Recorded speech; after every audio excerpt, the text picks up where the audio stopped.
Malapit nang magbalik dito sa TV5, ang pinakamalaking artista search, ang Artista Academy. Nakausap ng News 5 ang mga dating winner at meron silang payo sa mga contestant.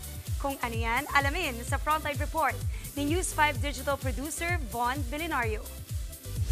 Stardom, fortune, fame.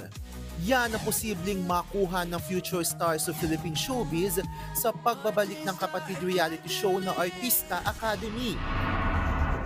Pero bago yan, throwback muna tayo sa kauna-unahang Best Actor at Best Actress winner ng nasabing talent search noong 2012 na sina Vin Abrenica at Sophie Albert. Nakakwentuhan ng News 5 ang Sovin sa event ng isang Australian retail shop sa Makati City. Dito nila ikinwento ang excitement para sa bagong season ng Artista Academy. Tips nila para sa mga mapipiling contestant. Make sure na kapag pumasok kayo, handa talaga kayo. Alam mo, kapag during the battle na kasi, kapag medyo matagal-tagal na, alam ko magkakaroon na exhaustion, mapapagod kayo, mapupuyat kayo, non-stop yan eh. But always remember bakit kayo nagsimula. Just be yourself. Don't be afraid to show who you are and don't listen to what other people tell you. Yes. You don't need to win, you just need to enjoy. Talagang success story ang Sovin dahil hindi lang sila winners sa show, kundi winners din sila sa isa't isa in real life as husband and wife. Kaya thankful sila na nagkasama sila sa Artista Academy.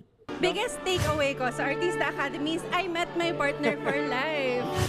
Nagsimula ng online audition para sa programa. Ang on-site audition naman ay magsisimula na rin sa TV5 Media Center. Para sa karagdagang impormasyon tungkol sa audition, bisitahin lang ang social media page ng Kapatid Network. Abangan ng Artista Academy hosted by Julia Barreto soon sa TV5. Nagbabalita mula sa Frontline, Von Belinario, News 5. Mga kapatid, ito po ang inyong K-Alaman Queen, Kalad Karen.